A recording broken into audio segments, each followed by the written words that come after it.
Assalamu alaikum. My name is Arif Zafar Mansoori. I'm the chairman of Friend of Pakistan. I'm really delighted today to be here at the Civic Center in Santa Ana, where the Orange County Board of Supervisors passed a resolution declaring 14th of August the Independence Day of Pakistan. This is a great achievement of our community.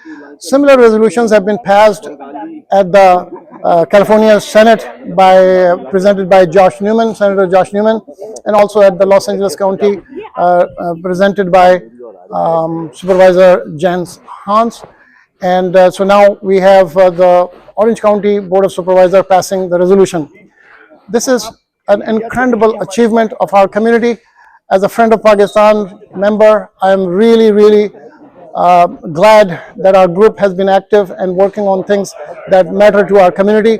We are very grateful to the Chairman Wagner and the Vice Chairman Doug Shafee, who put forth this resolution, and his staff for this resolution. It is a major milestone that our community has achieved.